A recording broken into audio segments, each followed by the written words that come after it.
Share बाजार with प्रसादमध्ये तुमचं स्वागत आहे. आजच्या व्हिडिओमध्ये आपण बघणार आहे निफ्टी आणि ॲनालिसिस निफ्टीमध्ये आपण कशाप्रकारे ट्रेड प्लॅन करू शकतो. सोबतच व्हिडिओ ओन्ली फॉर एज्युकेशन पर्पजसाठी आहे. कोणत्याही प्रकारे बाय किंवा सेल रिकमेंडेशन अजिबात नाही आहे. तर आता आपण स्टार्ट करूया. व्हिडिओला स्टार्ट करायच्या आधी जर का तुम्ही चॅनलला पहिल्यांदा व्हिजिट करत असाल देन डेफिनेटली चॅनलला जरूर सबस्क्राईब करू शकता आणि नोटिफिकेशन आयकॉनला पण जरूर प्रेस करू शकता, जेणेकरून येणारे जे पण अपडेट असतील, जे पण व्हिडिओज असतील ते तुमच्यापर्यंत लवकरात लवकर पोहोचण्यास मदत होऊन जाईल. तर आपण स्टार्ट करूया. आपण येऊया डायरेक्टली निफ्टीच्या चार्टवरती. सोबतच आजच्या व्हिडिओमध्ये तुम्हाला एक इंटरेस्टिंग गोष्ट ह्याच्यामध्ये आपण शिकणार आहे, ज्यामध्ये तुम्हाला हे समजेल की मार्केटमध्ये ॲनालिटिकल स्टडी कशाप्रकारे केला जातो, त्याचा कशाप्रकारे आपल्याला बेनिफिट होऊ शकतो ट्रेडिंग जर्नीमध्ये. तर डेफिनेटली जर का तुमच्याजवळ एक ट्रेडिंग डायरी असेल तर डेफिनेटली ही गोष्ट त्यामध्ये तुम्ही नोट डाऊन करू शकता, जेणेकरून अपकमिंग डेजमध्ये ज्याही पण असे सिनारिओज असतात तर त्या टाईमला तुम्हाला खूप सारी इन्फॉर्मेशन हेल्पफुल होऊ शकते. आणि जर का व्हिडिओ कुठं पण तुम्हाला आवडला तर डेफिनेटली लाईक करायला विसरू नका. बिकॉज असे काही जे गोष्टी असतात जे एक्सपिरियन्समधून येत असतात, तर त्यासाठी थोडंसं ॲप्रिशिएट पण होऊ शकतो. तर आता आपण स्टार्ट करूया. सगळ्यात पहिल्यांदा येऊया आपण थोडंसं निफ्टीच्या डेली टाईम फ्रेमवरती. जर का आपण निफ्टीच्या डेली टाईम फ्रेमवरती आलो याच्यामध्ये, थोडंसं आपण ह्याच्यामध्ये मंथली कॅन्डल, मंथली टाईम फ्रेमचं पण जर का आपण चेकआउट करायला गेलो, तर लास्ट जो आपला महिना होता त्याच्यामध्ये आपल्याला एक inverted hammer kind of pattern ह्याच्यामध्ये बघायला मिळाला होता. त्याच्या पाठीमागचं पण जी कॅन्डल आहे ऑलमोस्ट त्याच्या आसपास मार्केटनं ह्या महिन्याला पण रिजेक्शन आलं. तर एक्स्पेक्टेड आहे की मार्केटमध्ये एक इनसाइड कॅन्डल बनू शकते का? तर ती पण आपण गोष्ट ह्या व्हिडिओमध्ये डिस्कस करणार आहे. आता येऊया आपण थोडंसं वीकली टाईम फ्रेमवरती. वीकली टाईम फ्रेमचा पण आपल्याला क्लोजिंग आपल्याला भेटला होता. तर वीकलीच्या प्रिव्हियस जो वीक होता त्याच्यामध्ये काय झालं, तर इथं जर का आपण बघायला गेलो तर शार्पली इथं मार्केट एक सेलिंग वीक झाला. त्यानंतर शार्पली रिव्हर्स आला. अगेन मार्केटमध्ये रिव्हर्सल कंटिन्यू आला. परत शार्पली सेलिंग आलं, परत एक रिव्हर्सल आला. आता याच्यामध्ये इम्पॉर्टंट आहे, की अपकमिंग जो वीक आहे, हा आपल्याला कशाप्रकारे रेंज प्रोव्हाईड करत आहे. जर का आपण जर का मोठ्या टाईम फ्रेममध्ये बघायला गेलो, तर इथे एक आपल्याला शार्पली एक टाइप ऑफ ट्रायंगल बघायला भेटतं, ज्यामध्ये मार्केट जे आहे, मार्केट ह्या एका चॉपी रेंजमध्ये जायला त्यातल्या त्यात जर का आपण बघायला गेलो, तर 24,600 पासून 24,400च्या आसपास, सॉरी 25,400 ते 25,400च्या आसपासच्या रेंजमध्ये मार्केट सर्व्हाईव्ह करत आहे. तर ह्याच रेंजमध्ये मार्केट एक्स्पेक्टेड आहे मूव्हमेंट दाखवू शकते. एकदा आपण परत एकदा क्रॉस चेक करूया, की हे जे लेव्हल आलं 25,700 पासून 24,400च्या आसपासचा. ओके, ऑलमोस्ट 24,000च्या आसपासचा ही जी रेंज आहे, त्यातल्या त्यात ही शॉर्ट रेंज ही यायला लागली 24,400ची. बट सेफर साईडला रेंज ही राहील 24,000 23,900च्या आसपासचा. म्हणजेच काय, की मार्केट ह्या रेंजमध्ये खूप सारा वेळ टाईमपास करायचा प्रयत्न करते. तर एक्स्पेक्टेड हेच आहे, की जोपर्यंत मार्केटमध्ये एक अपसाईड साईडचं रेंज किंवा बॉटम साईडची रेंज जोपर्यंत ब्रेक नाही करणार आहे, तोपर्यंत मार्केट ह्याच रेंजमध्ये टाईमपास करायचे चान्सेस हे खूप जास्त वाटतात. त्याच्या आधी मी तुम्हाला एक स्टडी सांगणार आहे. त्याच्यावरनं पण आपल्याला हेच वाटते, की मार्केट एक्स्पेक्टेड आहे, की अपकमिंग वीकसाठी थोडंसं पॉज किंवा थोडंसं साइडवे राहायचा प्रयत्न करू शकते. त्याच्यात जर का तुम्ही व्हिडिओला लाईक केला नसाल, तर जरूर लाईक करू शकता, जेणेकरून आपल्याला फक्त मोटिवेट भेटतं. बाकी याच्यामध्ये काही भेटत नाही आहे. आता आपण येऊया थोडासा डेली टाईम फ्रेमवरती. जर का आपण डेली टाईम फ्रेमला बघायला गेलो, त्याच्या आधी हा जो मंथ आहे, हा ऑक्टोबर महिना आहे आणि ऑक्टोबर महिना म्हणजे काय असतं, तर जे आपले क्वार्टर झालेले आहेत, ओके. म्हणजेच काय, पहिला तर आहे आपला एप्रिल, मे, जूनचा क्वार्टर 1. त्यानंतरनं क्वार्टर 2 कोणता असतो, तर क्वार्टर 2 असतो जुलै, ऑगस्ट आणि सप्टेंबर. आता ह्या 3 क्वार्टरमध्ये जे पण परफॉर्मन्स झाला, जेवढ्या पण कंपनीजनी परफॉर्मन्स केला आहे, त्यांचं जे पण सेल असेल, प्रॉफिट असेल, बाकीच्या सगळ्या गोष्टी, ह्याचा जो रिझल्ट आहे, हा आपल्याला ऑक्टोबर महिन्यामध्ये बघायला भेटणार आहे. आता जे पण निफ्टी 50चे टॉप कंपनीज आहेत, तर त्यांच्यामध्ये टॉपचा TCS आय-टी सेक्टर आहे. आय-टी सेक्टर जो की आपल्याला अंडर परफॉर्म करताना बघायला भेटतो, ज्यामध्ये ट्रम्प टॅरिफमुळे खूप साऱ्या गोष्टींमध्ये प्रॉब्लेम आलेत. तर त्यांचा रिझल्ट पहिल्यांदा लागणार आहे. तर 9 तारखेच्या आसपास, 8 किंवा 9 तारखेच्या आसपास TCSचा रिझल्ट पहिल्यांदा लागणार आहे. TCSच्या रिझल्टवरून खूप साऱ्या गोष्टी आपल्याला क्लिअरिटी येईल, की आय-टीचा सेक्टरमध्ये ओव्हरऑल कशाप्रकारे ग्रोथ राहू शकते. त्यानंतर TCSचा रिझल्ट ज्यावेळी येणार, त्यानंतर त्यांची जी कॉमेंट्री असेल, मॅनेजमेंटची कॉमेंट्री असेल, तर ती पण खूप सारी हेल्पफुल राहील, की अपकमिंग त्यांचं प्लॅनिंग क्वार्टरसाठी काय प्रकारे त्यांचं प्लॅनिंग आहे, कशाप्रकारे त्यांचा बिझनेस होणार, तर सगळ्या गोष्टीवरनं थोडंसं माहोल चेक होईल. आणि त्यानंतर जर का आपण बघायला गेलो, तर आय-टी सेक्टरमध्ये पूर्णपणे निगेटिव्हिटी झाली आहे ऑलरेडी. तर ऑलरेडी मार्केट प्राइसिंग असू शकते का? तर हे पण बघणं खूप गरजेचं राहू शकतं. त्यानंतरनं ह्याच महिन्यामध्ये 18 तारखेच्या आसपास, ओके, एक्झॅक्टली डेट बघायला पाहिजे. पण अंदाजे 18 तारखेच्या आसपास इन्फोसिसचा रिझल्ट आहे. त्यानंतरनं जर का आपण बघायला गेलो आय थिंक 20 का 19 तारखेच्या आसपास ओके एकदा क्रॉस चेक करू आपण. ओके. 16 तारखेच्या आसपास आय थिंक इन्फोसिसचा रिझल्ट आहे आणि 18 तारखेच्या आसपास आय-सी-आय-सी बँक आणि इन एच-डी-एफ-सी बँक म्हणजे 16 तारखेला इन्फीचा रिझल्ट लागेल आणि 18 तारखेच्या आसपास आय-सी-आय-सी बँक आणि एच-डी-एफ-सी दोघं पण टॉप दिग्गज कंपनीज आहेत. बँक निफ्टीला लीड करतात. सोबतच निफ्टीला पण लीड करतात. हेवी वेटेज आहे दोघांचं पण. तर ह्या 2 कंपन्यांचा सेम डेला दिवशी निकाल लागणार आहे. तर एक्स्पेक्टेशन हेच आहे 20 तारखेला 21 तारखेच्या आसपास 20-21 तारखेला दिवाळी पण चालू होणार आहे. बट 20 तारखेला मार्केट चालू असेल मे बी तर एक्सपायरी मे बी निफ्टीची 20 तारखेला सोमवारी आहे. तर ह्यांचा निकाल लागल्यानंतर एक्सपायरीला चांगल्या प्रकारे मूव्हमेंट बघायला भेटते का? तर ते पण बघणं खूप गरजेचं इंटरेस्टिंग राहू शकतं. तर सोबतच हा जो पूर्ण महिन्यामध्ये आहेत इव्हेंटच्या आधी थोडंसं मार्केट ट्रॅप असतं का? तर हे तुम्हाला विथ प्राईस ॲक्शन मी तुम्हाला दाखवणार आहे सगळ्या गोष्टी. बिकॉज आपण कुठली पण गोष्ट प्रॅक्टिकली स्टडी केलं की त्याच्यामध्ये जास्त क्लॅरिटी भेटून जाते. जसं की आता आपण बघायला गेलो याच्यामध्ये थोडंसं आपण क्यूटी म्हणजे आता जानेवारीचा हा जो रिझल्ट आहे ओके म्हणजे हा डिसेंबर नंतरचा क्वार्टर आहे. ह्याच्यामध्ये तुम्हाला बघायला भेटते की ह्याच्यामध्ये मार्केट जास्त मोमेंटम दाखवलेलं नाही आहे. त्यानंतर जर काही इथं बघायला गेला तर इथं पण मार्केटनं जास्त काही मोमेंटम दाखवलं नाही आहे. पूर्ण साइडवे गेला आहे. हा पण महिना पूर्ण ऑलमोस्ट साइडवे गेला आहे. एक्स्पेक्टेशन ही आहे की हा पण महिना साइडवेज जाऊ शकतो का? थोडंसं अजून बॅक साईडला येऊया. तुम्ही पण तुमच्या अँगलला प्रॅक्टिस करू शकता. तर इथं थोडंसं सरप्राईज आपल्याला बघायला भेटते. इथं ऑलमोस्ट 5 ते 6% ची रेंज बघायला भेटते. बाकी ह्या ठिकाणी 2% च्या आसपासची रेंज आहे. ह्या ठिकाणी पण 2 ते 3% च्या आसपासची रेंज आहे. ह्या ठिकाणी पण आपल्याला 2 ते 3% च्या आसपासची रेंज बघायला भेटते. तर इकडे एवढी मोठी रेंज का आली? कारण की त्याच्या आधी मार्केट ऑलरेडी बुलिश होतं. मार्केट सरप्राईज होतं. मार्केट ऑलरेडी प्राईज इन केलं होतं, की क्वार्टरचे रिझल्ट चांगले येतील, ठीक येतील वगैरे, वगैरे. बट त्याच्या आसपास रिझल्ट नाही आले किंवा चांगले येणार पहिल्यांदाच माहिती होतं. त्याच्यामुळे प्राईज इन झालं आणि इथं ते करेक्शन दाखवलंय.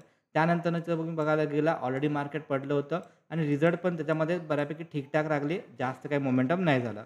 ऑलरेडी मार्केट पळालं होतं, रिझल्ट पण ठीक लागले. जास्त काही याच्यामध्ये मोमेंटम नाही आहे. तर असा सिनारिओ इथं पण राहू शकतो का?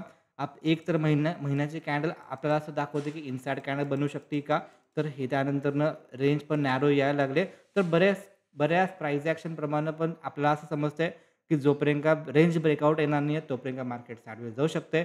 इव्हेंटचा पण महिना आहे, तर त्याच्यामध्ये खूप साऱ्या गोष्टीमधून आपल्याला ही गोष्ट समजते की मार्केट एक्स्पेक्टेड आहे की हा जो महिना आहे, हा जास्त ट्रेंडी राहील ह्याचे चान्सेस आपल्याला कमी बघायला भेटत आहेत. पण एक थिंग आहे की चुकून जर का मार्केटनं ही रेंज जर का तोडली, ओके, म्हणजे ह्याच्या खाली किंवा ह्याच्यावरती मार्केट जर का ह्या ऑक्टोबर महिन्यामध्ये गेला, तर मग मार्केटमध्ये एक चान्स आहे की मार्केट कोणत्या तर डायरेक्शनला जाऊ शकते. बिकॉज इथं मार्केट जे कंप्लीटली साइडवेज चालू आहे, त्यानंतरनं मे बी परफॉर्मन्स दाखवायला स्टार्ट करू शकते. बट हे पूर्णच्या पूर्ण स्टडीवरून आपल्याला एवढी इन्फॉर्मेशन तर जरूर भेटली की ह्या महिन्याचा जो ओव्हरव्ह्यू आहे, हा थोडा बऱ्यापैकी काय वाटतंय मला, थोडासा पॉज किंवा साइडवे बघायला भेटत आहे. ओके. तर ह्याच्यामध्ये जर का आपण बघायला गेलो, तर अशा प्रकारे जर का तुम्ही एनालिटिकल स्टडी करत गेला आणि थोडंसंच तुम्हाला हिंट भेटत जाते, की मार्केट कशाप्रकारे बिहेवियर दाखवू शकते, मार्केट कशाप्रकारे रिॲक्ट करू शकते, तर खूप सारी इन्फॉर्मेशन तुम्हाला समजून गेली असणार आहे. तर आता आपण स्टार्ट करू. आता आपण उद्याच्याला कशाप्रकारे ट्रेड प्लॅन करू शकतो, तर इथं जर का आपण बघायला गेलो कन्झिक्युटिव्ह रेट ह्याच्या कॅन्डल नंतरनं इथं मार्केटनं थोडंसं बेस बनवायचा प्रयत्न केला. एक रिव्हर्सल आलेला आहे याच्यामध्ये, बट अजून पण अनसर्टनिटी जी आहे, ओके, ही काय कंप्लीट झालेली नाही आहे. म्हणजे टॅरिफबद्दलचा जे वॉर असेल, त्यानंतरनं यूएसमध्ये शटडाऊन, ओके, बाकीच्या गोष्टी बऱ्यापैकी गोष्टी आहेत. तर थोडंसं ग्लोबली मार्केट स्टेबल नाही आहे. ग्लोबलमध्ये पण अनसर्टनिटी आहे.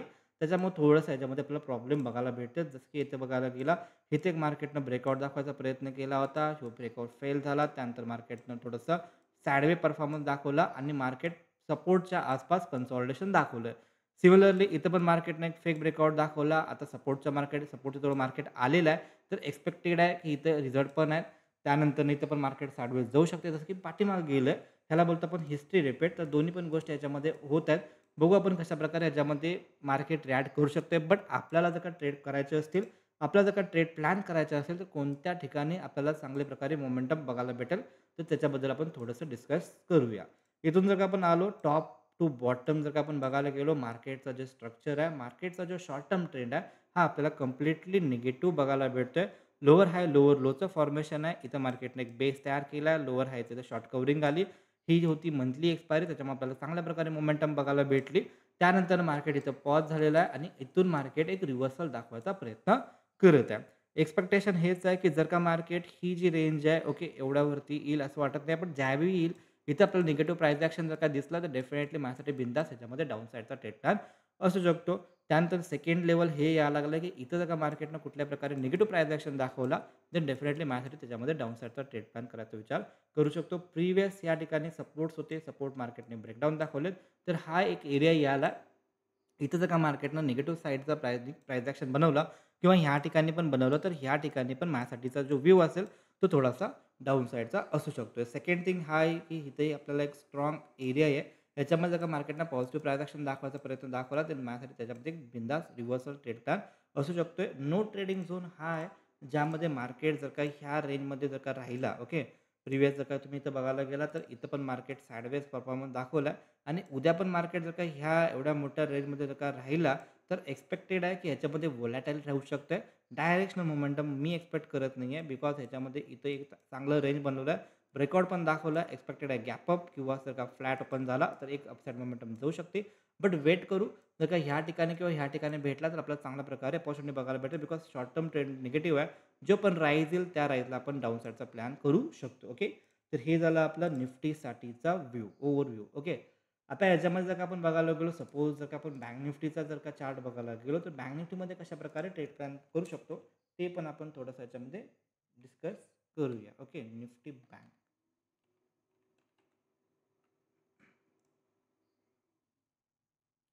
त्याच्या आधी जर का एक इन्फॉर्मेशन होती, की जर का आपण बघितलं असाल, याच्यामध्ये आपण YouTube लाईव्ह येतो, ज्यामध्ये क्रिप्टो ट्रेडिंग असते. ओके.